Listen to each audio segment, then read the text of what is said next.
हमें ज्ञान दिया। कितने दिन तक ये यज्ञ चला, कितने ब्राह्मण थे? ये यज्ञ हमारा 10 दिन तक चला। इसमें 7 ब्राह्मण थे।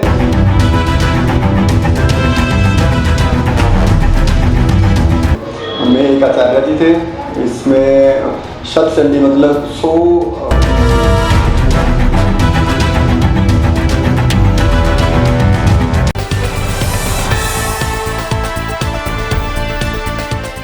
गुरुग्राम के सेक्टर 43 खोखरा प्राचीन जोड़ हनुमान मंदिर में धूमधाम के साथ मनाया गया नवरात्रों का महोत्सव व दशहरा। कुरुक्षेत्र के समाजसेवी मयंक शर्मा के परिवार के द्वारा नवरात्रों की समाप्ति पर एक विशाल भंडारे का आयोजन किया गया, जिसमें हजारों की संख्या में श्रद्धालु व संत समाज के लोग में पहुंचे और प्रसाद ग्रहण किया। मयंक शर्मा ने जानकारी देते हुए बताया कि जब से पहले नवरात्र शुरू हुआ था, तब से लगातार हवन यज्ञ किया जा रहे थे और तभी से भंडारा भी चालू किया गया था, जिसमें हर रोज हजारों की संख्या में भक्तजन व संत समाज के लोग प्रसाद ग्रहण करते थे। और आज यज्ञ की समाप्ति पर विशाल भंडारे व जागरण का आयोजन भी किया गया, जिसमें सूफी गायक मास्टर सलीम ने शिरकत की। मयंक भाई, शतचंडी का आपने यज्ञ करवाया है, इसके बारे में कुछ बताइए, कैसे मन में आया है? इसका विचार हमारे को कनागत से शुरू हुआ था। जो श्राद्ध आते हैं ना पितरों के लिए, उसमें हमने पहले भागवत की कथा रखवाई थी। तो भागवत की कथा होती है पितरों के लिए, तो वही अगर आपने पितरों के लिए किया है तो कुछ मातृकाओं के लिए भी कुछ करें। तो उसके लिए हमने आचार्य जी से विचार किया, तो इन्होंने शतचंडी के बारे में हमें ज्ञान दिया। कितने दिन तक ये यज्ञ चला, कितने ब्राह्मण थे? ये यज्ञ हमारा 10 दिन तक चला। इसमें 7 ब्राह्मण थे, उनमें एक आचार्य जी थे। इसमें शतचंडी मतलब 100 सप्तशती दुर्गा का पाठ होता है 100 बार, और उसका दशांश होम होता है, उसका दशांश मार्जन और तर्पण होता है, और साथ में 25 दिन से लगातार यहाँ पर भंडारा भी चल रहा था विशाल। मयंक जी, आप युवा हैं, कैसे प्रेरणा मिलती है आपको ये सब करने के लिए? भविष्य में तो खैर आप करते ही रहेंगे, भूतकाल में भी आप ऐसे बहुत सारे कार्य करते रहे जी। इसके तो प्रेरणा स्रोत हैं हमारे गुरु महाराज। जो संत समाज है ना, हमारा संत समाज हो गया, हमारे ब्राह्मण हो गए, ये बहुत बड़ा एक एनर्जी सोर्स है, एक ट्रांसफार्म है ये। आप जब जैसे ट्रांसफार्म के पास जाते हो, जब आपको इलेक्ट्रिसिटी चाहिए होती है, तो वहाँ से आपको सप्लाई मिलती रहती है। सेम लाइक दैट यहाँ पे आप संतों के पास जाओ, ब्राह्मणों के पास जाओ, आपको सनातन की ऊर्जा मिलती रहेगी। आगे क्या कुछ अब भविष्य में आने वाले दिनों में क्या कुछ करने वाले हैं? जैसे आपने महारुद्रा का भी अभिषेक करवाया था जी, अभी आगे क्या कुछ प्रोग्राम है आपका? अभी हमने एक ज़मीन लिया कुरुक्षेत्र की धरती पर, वहाँ पर हम गौशाला और अनाथ आश्रम का निर्माण करवा रहे हैं, और यहाँ पर भी अब आगे गायत्री का यज्ञ करवाने का हमारा विचार बन रहा है आचार्य जी के निर्देश में, और गुरु जी की कृपा से हम वो भी संपूर्ण करवाएंगे। ठीक है। आज दशहरा है, दशहरे पे क्या? दशहरे पे हम ये कहना चाहेंगे कि मतलब विद्वान ब्राह्मण रावण थे, उनकी याद में कह सकते हो आप, या फिर राम जी उस दिन विजय पाकर आए थे अपनी सीता को लेकर के वापस, उसकी याद में इसको त्यौहार को मनाया जाता है। हम तो दोनों पक्ष में बात करेंगे, क्योंकि वो नारायण के थे और ये ब्राह्मण थे, ये हमारे पूर्वज हैं, ये भी हमारे लिए पूजनीय है। ठीक है। और नारायण भी पूजनीय है। आचार्य जी, मयंक शर्मा जैसे युवा जब सनातन धर्म का परचम लहराते हैं, कैसा महसूस करते हैं?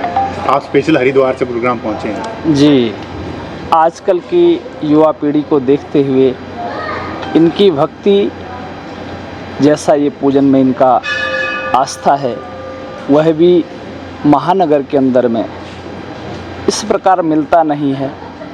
किसी के पास धन है, किसी के पास समय है, पर इनके पास में सब कुछ है। भक्ति कूट कूट भरी हुई। आजकल नवयुवक नशे की ओर जा रहा है, अपनी संस्कृति को छोड़ करके अन्य कार्यों में संलिप्त है। वैसे भी आज विजयादशमी बहुत बड़ा महापर्व है, बुरे विचारों को ख़त्म करना है। विजयादशमी का पर्व इसीलिए हम मनाते हैं कि हम अपने बुरे विचारों की आहुति दें, मर्यादा श्री रामचंद्र जैसा जीवन जिएं। रामचरित को सुन करके अभी शारदीय नवरात्र में इनके द्वारा शतचंडी यज्ञ का आयोजन हुआ। धन सबके पास है, पर धन का सदुपयोग हर किसी से नहीं होता है। कई लोग विदेशों में घूमने जा रहे हैं या दूसरे कार्यों में संलिप्त हो रहे हैं, पर अपनी संस्कृति से जुड़े रहना, देवताओं के प्रति अपनी आस्था बनाए रखना, सनातन को जागरूक करना, ये विशेष कोई व्यक्ति होते हैं, परमात्मा के द्वारा नियुक्त किए जाते हैं, उनको ही ऐसा कर्म करने का सौभाग्य प्राप्त होता है। ठीक है जी। आचार्य जी, मयंक शर्मा जैसे युवा जब सनातन धर्म का परचम लहराते हैं, कैसा महसूस करते हैं? आप स्पेशल हरिद्वार से गुरुग्राम पहुँचे हैं। जी, आजकल की युवा पीढ़ी को देखते हुए इनकी भक्ति, जैसा ये पूजन में इनका आस्था है, वह भी महानगर के अंदर में इस प्रकार मिलता नहीं है।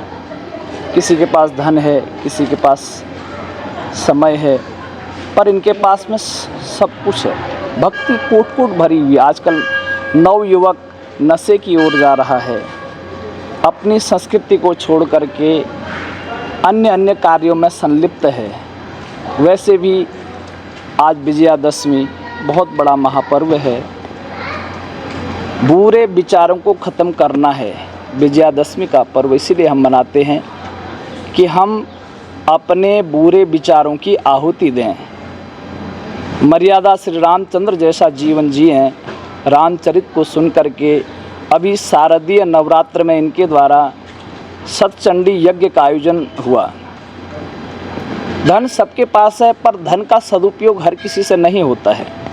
कई लोग विदेशों में घूमने जा रहे हैं या दूसरे कार्यों में संलिप्त हो रहे हैं, पर अपनी संस्कृति से जुड़े रहना, देवताओं के प्रति अपनी आस्था बनाए रखना, सनातन को जागरूक करना, ये विशेष कोई व्यक्ति होते हैं, परमात्मा के द्वारा नियुक्त किए जाते हैं, उनको ही ऐसा कर्म करने का सौभाग्य प्राप्त होता है। ठीक है जी। आज का युवा नशे की ओर अग्रसर है, मोबाइल का एडिक्शन है उसे। बिल्कुल। आपका जो पुत्र है वो सनातन धर्म की ओर आकर्षित है, कैसा महसूस करती हैं? मुझे अपने बेटे पर बहुत गर्व है। जो अभी भी ये नवरात्रे का महापर्व था, बेटे ने बहुत अच्छे तरह से इसको मैनेज किया और पूरी तरह से यानी कि निभाया भी। फर्स्ट नवरात्रे से लेके लास्ट तक आज पूर्णाहुति हुई, यज्ञ हुआ। हर तरह से हमसे पहले अग्रसर रहता था, हमें बल्कि बोलता था कि जल्दी चलिए, ब्राह्मण इंतज़ार कर रहे होंगे। तो मुझे फ़ख्र है और मैं सभी युवाओं से भी ये यानी कि निवेदन करूंगी कि इसके पद चिन्हों पे चल के सभी लोग सनातन धर्म को आगे बढ़ाएं और ये यज्ञ में भाग लें और बढ़ चढ़कर अपने सनातन धर्म को आगे बढ़ाएं। ठीक है जी।